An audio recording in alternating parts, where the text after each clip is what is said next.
Mind management, life transformation, power of thoughts आदि प्रेरणादायक एवं आध्यात्मिक वीडियोस के लिए सब्सक्राइब करें VK Kabir @free YouTube channel. आपने अच्छा, सभी ने कोर्स किया हुआ है ना? सब ने किया हुआ है? कोई है जिसने अभी तक कोर्स नहीं किया है यहाँ पे? नहीं ना, सभी कोर्स वाले ही है ना? मुरली रोज सुनते हैं? जो यहाँ पे आके सेंटर पे रोज मुरली सुनते हैं वो हाथ उठाना जरा। ठीक है, नीचे कर लो। ओके, जो घर मुरली सुनते हैं वो हाथ उठाइए जरा। अच्छा, और आपने सोच के क्यों उठाया माता जी? अच्छा, नीचे कर लीजिए। जो मुरली बिल्कुल नहीं सुनते हैं वो हाथ उठाइए जरा। नहीं, कोई बात नहीं, इसमें कोई गलत नहीं है। एक्चुअल में जो मुरली नहीं सुनते वो सबसे अच्छे होते हैं, हाथ उठाओ। हाँ, मैं सोचते हैं हाथ कैसे उठाएंगे। अभी ना कल स्कूल में वहाँ प्रोग्राम करा रहे थे, तो बच्चे बैठे थे, बड़े भी छोटे एक साथ बैठा दिए। तो उनसे पूछा कि कौन बच्चे रात को सोने से पहले मोबाइल देखते हैं, वो हाथ उठाओ। तो कोई बच्चा हाथ ना उठाए। तो हमने बोला नहीं, हाथ मोबाइल देखना तो रात को बहुत अच्छी बात होती है। तो छोटे बच्चों ने हाथ उठा लिया तुरंत। बड़ों ने नहीं उठाया, जो छोटे देखते थे सब हाथ उठा के खड़े हो गए। तो वो होता है ना कि सोचते हैं कैसे उठाएं। अच्छा, तो शिवरात्रि, अब देखो आप तो सब कुछ जानते हैं, आपको शिवरात्रि का क्या बताएं?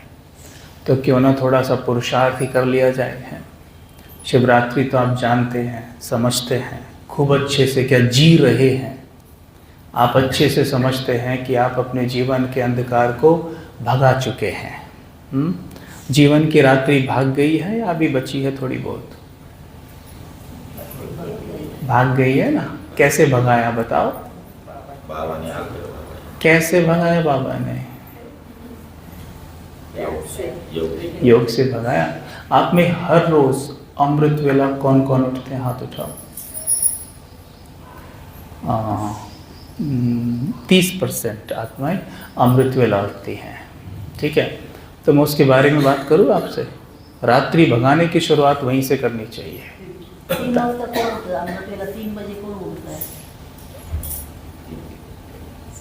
4-5 बस। अच्छा है, कोई बात नहीं, ऐसा कोई गुनाह नहीं कर दिया आपने। सुन लो बस, आज के बाद आप सोएंगे नहीं अमृत वेला, ये मैं श्योरिटी बताता हूँ आपको, बस सुन लो। देखो, जब अज्ञानी बैठे होते हैं तो उन्हें शिवरात्रि का महत्व उस हिसाब से बताया जाता है, लेकिन हम ज्ञानी हैं, हम शिवरात्रि के बारे में समझते सब कुछ हैं। जैसे हम जानते हैं कि मैं आत्मा हूँ, लेकिन जीते कितना है वो बड़ा महत्वपूर्ण है। ठीक है, क्योंकि आत्मा एक प्रकाश है, वो खुद ही एक प्रकाश है। जैसे ही स्वयं को आत्मा मानते हैं, देखते हैं, उसी वक्त जीवन प्रकाशित होने लगता है। नहीं तो वही प्रकाश, कौन? वही प्रकाश अंधेरे में रात को जाते हुए डरता है खुद प्रकाश, अंधेरे में जाते हुए डर रहा है? कैसी अजीब विडंबना है। खुद प्रकाश अंधेरे से डर रहा है। क्यों डर रहा है? क्योंकि वो खुद को क्या समझ रहा है? ये मुर्दा। शरीर तो मुर्दे को ही कहा जाता है ना। तो खुद को क्या मानता है? शरीर। जैसे शरीर मानता है तो फिर कुछ भी कर लीजिए। जैसे दुनिया में लोग सब कुछ करते हैं ना, कई बार हम ब्राह्मण भी करते हैं, क्योंकि आदतें जाने में समय लगता है ना। दुनियावी लोग क्या करते हैं? कुछ भी कर लीजिए, समझा लीजिए आप उनको, वो खुशी ढूंढेंगे व्यक्ति, वस्तु, वैभव में। ठीक है, व्यक्ति, वस्तु, वैभव में ही वो खुशी ढूंढते हैं। अभी इनको देखते हैं, वैभव और वस्तु। वस्तु तो निर्जीव है, वो सुख भला किस प्रकार दे सकती है? सोचने की बात है। वस्तु तो निर्जीव है, उसके पास सुख कहाँ से आया? अगर मैं ये मानसिकता के साथ जीऊँ कि जो माइक है ना ये मुझे सुख देता है, क्या ये दे सकता है? कहाँ इसके पास सुख? ये तो निर्जीव है ना, ये मुझे दुख दे सकता है। सुख और दुख मैं इसे किस प्रकार प्रयोग करता हूँ उस हिसाब से होता है। जैसे सपोज करो मैं यहाँ आया अभी तो मौसम ठंडा है, मानो दोपहर को यहाँ मैं आता हूँ, मुझे बहुत गर्मी लगी हुई है, मैं पसीने में लथपथ हो रहा। दीदी बहुत रहमदिल, दीदी ने क्या किया, नींबू पानी बना दिया मेरे लिए। नींबू पानी बनाया, पूरा एक जग भर के नींबू पानी लेकर आए मेरे सामने। अब नींबू पानी को देखते ही तो मेरा दिल गदगद हो गया है, इतनी गर्मी, ऊपर से नींबू पानी मिल गया। अब जैसे मैंने नींबू पानी देखा तो मैं क्या हुआ, खुश। नींबू पानी ने मुझे क्या दिया है, नींबू पानी किस चीज़ के निमित्त बना मेरे अंदर, खुशी बढ़ाने का। मैंने एक गिलास पानी पिया, बहुत मज़ा आया। दीदी ने बोला भाई जी एक गिलास पानी और ले ला। मैंने सोचा चलो और अच्छी बात है, पी गया मैं। दीदी ने बोला भाई जी एक गिलास और। अब मुझे खुशी नहीं हो रही है, अब मैं पीछा छुड़ाना चाहता हूँ किसी तरीके से, लेकिन किसी तरीके से दीदी की बात रखने के लिए मन मार के मैं वो गिलास पानी भी पी जाता हूँ। लेकिन अभी बात यहाँ ख़त्म नहीं होती। दीदी बहुत रहमदिल, दीदी में प्यार से भरी हुई, दीदियों में प्यार कितना होता है, दीदी कहती भाई जी एक गिलास और। मैंने कहा दीदी बस नहीं, एक गिलास और, ये तो आपको पीना ही पड़ेगा। दीदी ने एक गिलास और डाल दिया। अब मैं जब पानी पी रहा हूँ ना, अब आप बताइए मैं कितना खुश हूँ, बताइए कितना खुश हूँ मैं। अब मैं पी रहा हूँ, भाई जी पीजिए, हो रहा है। मैं किसी तरह पी गया रोता रोता। दीदी ने बोला भाई जी एक गिलास और। अब बताइए मेरा क्या हाल होगा। क्या नींबू पानी आपको सुख देता है, नींबू पानी दुख देता है? It depends upon where and how you are using it. कहाँ, कैसे, किस सिचुएशन में आप उसे यूज़ कर रहे हैं, ठीक है। इसलिए कोई भी वस्तु हमें कभी भी सुख और दुख देने के लिए नहीं बनी होती, केवल कंफर्ट देने के लिए बनी होती है। इस कुर्सी का काम आपको कंफर्ट देना है। अगर अभी आपको एक फ़ोन आ जाए ना कि भाई कोई अपना निजी बहुत प्यारे का एक्सीडेंट हो गया है, तो भी ये कुर्सी आपको कंफर्ट तब भी देगी, बजाय वो न्यूज़ सुनने के बाद आपको कांटों पर बिठा दिया जाए। कुर्सी के बजाय अगर कांटों पर बिठा दिया जाए तो क्या होगा? तो कुर्सी तब भी कंफर्ट देगी, लेकिन कुर्सी उस वक्त, जो कि मेरी मानसिकता थी कि सुख देती है, आपको खुश नहीं कर पाएगी। आप रो रहे होंगे उस वक्त। तो कुर्सी का काम ना सुख देना होता ना दुख, लेकिन हम क्या करते हैं, वस्तुओं में सुख खोजते रहते हैं। और मिला किसी को आज तक? किसी को सुख मिला क्या?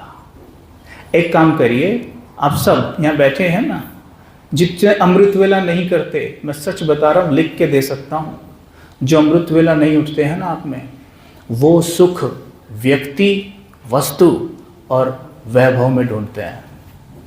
ये शत 100% सच है। हम सुख व्यक्ति, वस्तु, वैभव में ही खोजते हैं। और इसीलिए अपने पास्ट को खंगालिए सब। आज क्या है, 2025, 2016 में जाइए। 2016 में कभी आप किसी स्थान पर बैठे थे और आप सोच रहे थे कि काश ये चीज़ मेरे जीवन में आ जाए तो मैं क्या हो जाऊंगा। 2017 या 18 में वो चीज़ आपके जीवन में आ गई, आप हो गए सुखी। फिर क्या हुआ, 2018 में एक और विचार आया, ये और आ जाए ना तो मैं सुखी हो जाऊंगा। 2018 दिसंबर तक वो भी आ गई, सुखी हो गए। 2019 में फिर एक और थॉट क्रिएट किया कि वो आ जाए तो सुखी हो जाऊंगा, वो भी आ गए, हो गए सुखी। पूरा पास्ट उठाकर देख लो, आपने कितनी चीज़ों को अचीव किया है अपने जीवन में, क्या सुख मिला? जब प्रमाण सामने है, प्रैक्टिकलिटी सामने है, सब कुछ सामने है कि गड्ढे में पांव डालते ही मैं हर बार गिरा हूं, तो मैं गड्ढे में क्यों कूद जाता हूं जाकर? क्योंकि ये मेरा बिलीफ सिस्टम है। इसी को बाबा कहते हैं, द्वापर युग से तुम्हारे कड़े संस्कार हैं बच्चों, मुझे याद करो, रोज मुरली सुनो, अन्यथा वही संस्कार तुम्हें अपनी तरफ बार बार खींच लेते हैं। ये कोई बड़ी बात नहीं है, बहुत छोटी सी बात है। हम सबको पता है कि व्यक्ति वस्तु वैभव में सुख नहीं है, फिर भी हम जाके वही। आपने कुत्ते को देखा है कभी? कुत्ते को देखा है कभी हड्डी चबाते हुए? देखा है माताओं ने? एक कुत्ते को हड्डी चबाते देखना, वो ना हड्डी का टुकड़ा मिल जाएगा ना, उसमें मांस बिल्कुल नहीं होगा, हड्डी भी होगी ना, उस हड्डी को बैठ के वो ऐसे चबाता है, ऐसे चबाता है घंटों तक, जैसे इसमें से खून निकल रहा है। और उस खून को वो चाटता रहता है, चाटता रहता है, चाटता रहता है। उसको यही नहीं पता होता कि ये खून तो मेरे दाढ़ और दांत और मसूड़ों से ही निकल निकल के इसमें जा रहा है, मैं अपने खून को ही चाट रहा हूँ। ये है व्यक्ति वस्तु वैभव में सुख ढूंढने के उपरांत होने वाला अनुभव। ठीक है, अब वस्तु तो निर्जीव है, वहां से तो सुख नहीं मिल सकता।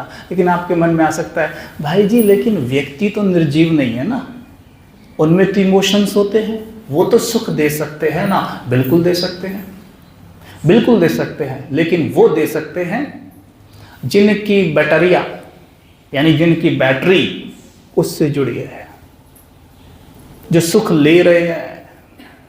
अब जो घर में हैं, कोई भी पति पत्नी बच्चे माँ पिता कोई भी है, उनमें कोई भी आपको सुख नहीं दे सकता। कारण सारे दुखी हैं, सारे आपसे प्यार मांग रहे हैं, सम्मान मांगते हैं, सुख मांगते हैं ना। और उसी लाइन में फिर हम भी खड़े हो जाते हैं। सारे के सारे एक ही लाइन में खड़े हैं, सब मांग रहे हैं, तो देगा कौन? और जब सारे मांगने की लाइन में खड़े हो जाते हैं ना, तो घर में पता है क्या छा जाती है? रात्रि। फिर मनानी पड़ती है शिवरात्रि, समझे? घर में छा जाती है रात्रि। क्यों? मैंने आपके लिए इतना किया, आपने मेरे लिए क्या किया? करते हैं ना ये। चलो ये बात जब निकली है तो ये चीज और ऐड कर लो। एक बात बोलूं मैं आपको, घरों में और रिश्तों में अगर आपको थोड़ा भी, अगर देहधारियों से थोड़ा भी सुख चाहिए तो उसका भी रहस्य मैं आपको बता देता हूँ। अगर देहधारियों से ज़्यादा तो नहीं मिलेगा, पर थोड़ा बहुत चाहिए तो उसका तरीका मैं बता देता हूँ। अल्टीमेटली तो आपको शिव से ही मिलेगा, पर इनसे लेना है तो वो मैं बता देता हूँ तरीका। वो ये है, एक दो को सम्मान दो, स्वमान दो। ठीक है, जितना ज़्यादा सम्मान दोगे, स्वमान दोगे, आपका घर मंदिर बन जाएगा, स्वर्ग बन जाएगा। एक बात बताऊं मैं आपको, जब कोई आपकी प्रशंसा करता है कैसा लगता है दादा? कैसा लगता है माता जी? मैं आपकी भी प्रशंसा करूं कैसा लगेगा? ऐसा है, जितनी भी माताएं और ये भाई बैठे हैं ना, सब ठीक हैं, लेकिन एक माता सबसे अच्छी है। ये माता सबसे अच्छी है। और क्लास सुनने का तरीका कितना अच्छा है, देखो मुस्कुराती भी रहती है बीच बीच में। आप तो सुबह से बैठे हो इनको। माता जी कैसा लगा सुन के आपको? और आपको बुरा लगा ना सबको? और अच्छा लगा? जिसकी प्रशंसा हुई उसको अच्छा लगा। किसको अच्छा लगा? इनके मन को। किसको अच्छा लगा? मन किसका है? इनका। तारीफ कौन कर रहा है? मैं। तो भी इनके मन को अच्छा लग रहा है। अगर ये खुद अपने मन की तारीफ करें तो सोचो कैसा लगेगा। अगर ये खुद अपने मन से बोले, हे मेरे मन, तू तो शिव पुत्र है, तू तो शिव का बच्चा है, तू तो मास्टर सर्वशक्तिमान है, तू तो मास्टर ज्ञान सूर्य है, हे मेरे मन तू तो त्रिकालदर्शी है। मन तो कहेगा वाह मजा आ गया, कभी किसी ने ऐसी बात नहीं की है। बस क्या बोला जीवन भर? तू बेकार है, गधा है, तुझसे कुछ होने वाला नहीं है, तू तो चंचल है, बंदर है। यही सब बोलते हैं ना मन को हम। मन में जब कहते ना भाई साहब डिप्रेशन फीलिंग होती है, तो मतलब क्या है? मन को हम कह रहे हैं तू तो डिप्रेस्ड है भाई साहब, तनाव, तू तो तनाव में रहता है। समझे?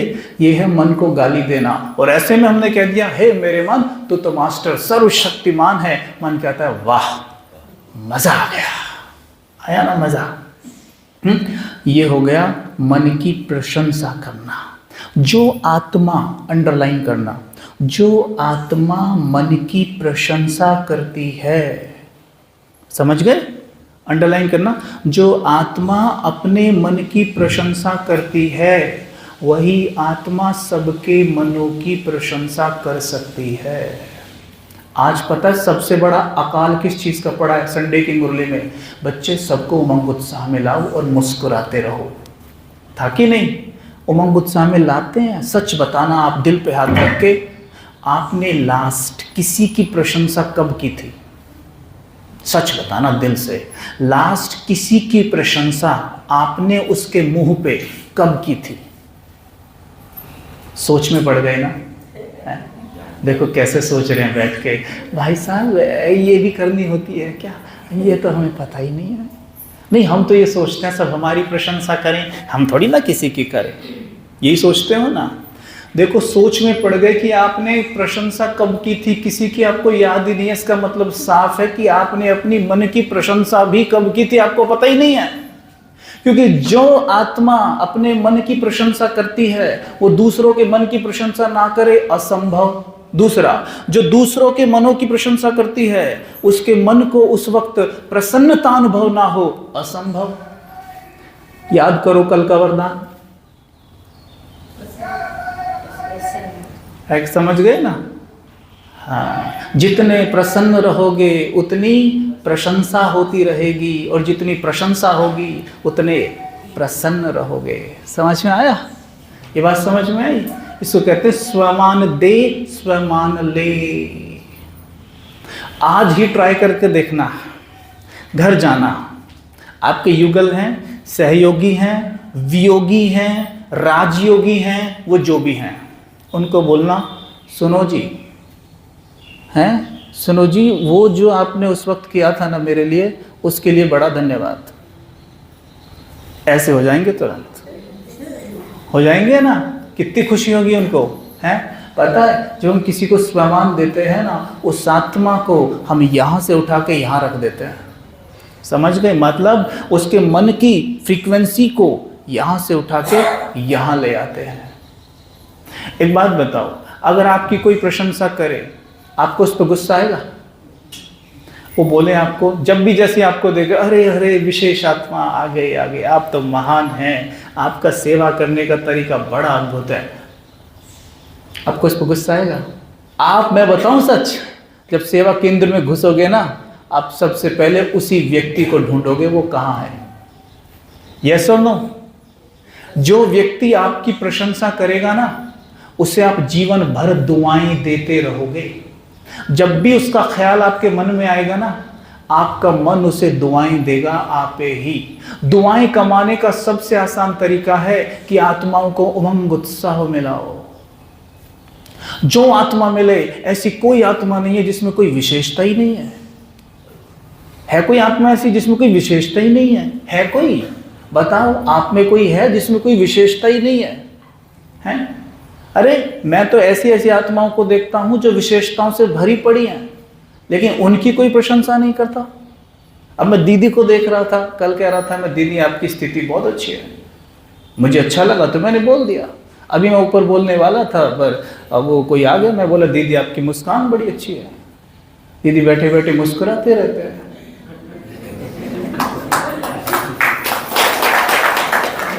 दीदी मुस्कुराते रहते हैं बैठे बैठे अपने आप ही, तो है कि नहीं?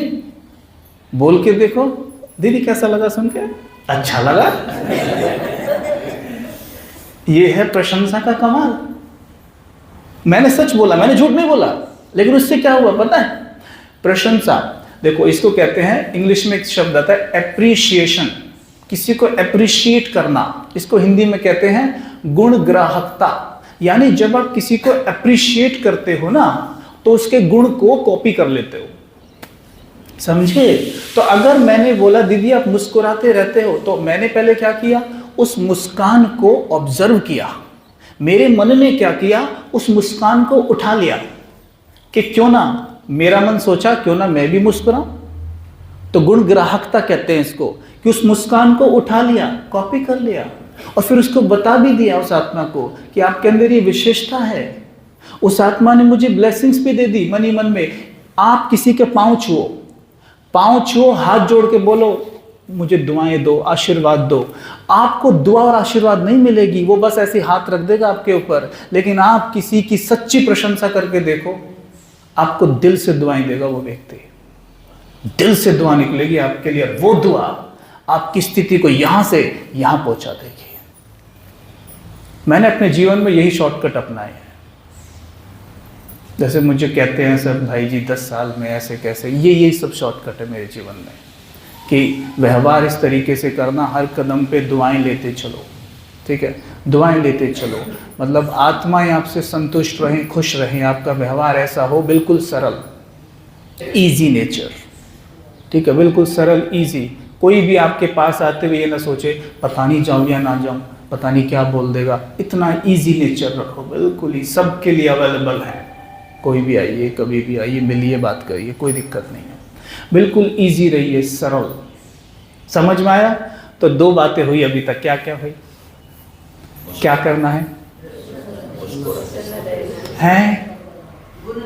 गुण ग्राहकता और हाँ जी, करेंगे, सभी करेंगे, पक्का आज ही से शुरू करेंगे, अभी से शुरू कर दें, हैं? ऐसे क्लास खत्म हो तब 1-2 की विशेषता सभी सोच के रखो।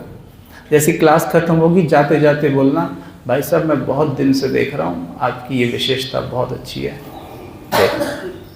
और सच बताऊं, वो व्यक्ति स्वीकार करेगा, क्यों? क्योंकि आप सच बोल रहे हैं, क्योंकि उसको भी पता है कि विशेषता मेरे अंदर है, पर कोई बोलता ही नहीं। कहते हैं माताएं आप सवेरे से शाम तक किचन में खाना बनाए, कितनी मेहनत करती है ना, और घर में लोग क्या करते, खाया, हाथ पूछे और चल दिए। कैसा लगता है उस वक्त? है पूरा जीवन बीत गया, खाते हैं, हाथ पूछ के चल देते हैं, ऊपर से 1-2 बात और बोल देते हैं, नमक कम है, मिर्च कम है, और रही सही मूड खराब हो जाता है। कभी कोई ऐसा बोले, कभी कोई बोले माता ने खाना बनाया, माता जी क्या खाना है, अब वाइब्रेशन तो देखो। अगली बार जब वो माता खाना बना के लाएगी ना, उसके वाइब्रेशन अलग होंगे। मैं आपको लिख के देता हूँ ये बात, होंगे या नहीं होंगे? मैं हमेशा अपनी माता को ऐसे ही बोलता हूँ, घर पे वो खाना बना के लाएगी, मैं तुरंत बोलूँ अरे वाह माता आज तो कमाल कर दे, क्या वाइब्रेशन है खाने के। माता ऐसे हो जाती है एकदम खुश, और मेरे लिए जो खाना बनाती है ना, तो दिल से बनाती है हमेशा, क्योंकि मैं उन भावनाओं को रीड करता हूं कि कोई व्यक्ति 1 घंटा किचन में खड़ा है, गर्मी पड़ रही है, पसीना आ रहा है, आपके लिए सब्जियां काट रहा है, आटा गूंद रहा है, मेहनत कर रहा है, और आपके मुख से इतना नहीं निकलता कि वाह क्या मेहनत किया आपने, कितना अच्छा बनाया, खा के चल देते हो बस। रिश्ते इसीलिए हमारे, सारे रिश्ते हमारे इसीलिए प्रॉब्लम्स में, कि हम कृतज्ञ ही नहीं है किसी चीज के लिए, आभार व्यक्ति नहीं करते। कितने लोग हमारे लिए क्या क्या कर रहे हैं, हम बिल्कुल भी आभारी नहीं है। बस एक बात बताऊं मैं आपको, अगर आप किसी चीज के लिए आभारी नहीं होंगे, वो चीज आपके जीवन से गायब हो जाएगी। समझ में आया? आभारी का मतलब पता क्या होता है? एहसान बंद, धन्यवाद। ये चश्मा पहना है माता जी ने, इस चश्मे के लिए आभारी मत होइए, घर जाइए, उठाइए, निकालिए, पटक दीजिए कहीं भी। आपने सबने अनुभव किया होगा, जब इसकी ज़रूरत पड़ेगी ना, उस वक्त समय पे मिलेगा नहीं। आप ये सोचेंगे अरे घर में ही तो रखा था, उसे कौन से पाँव निकल आए, कहाँ दौड़ गया वो, यहीं तो रखा था, कहाँ गया, करते हो ना, अरे यहीं तो था, उसे कौन ले जाएगा घर में से, बताओ। अब मूड कैसा हो जाता है, सोच के देखिए आप। जिस चीज का आप वैल्यू नहीं करते, वो चीज आपके जीवन से छू मंतर हो जाती है। ऐसे ही अगर अपने युगल, बच्चे या किसी भी चीज का आप वैल्यू नहीं करेंगे, वो आपके जीवन से छू मंतर, आप कहेंगे कहाँ चले गए पता ही नहीं पड़ रहा है। समझ में आया?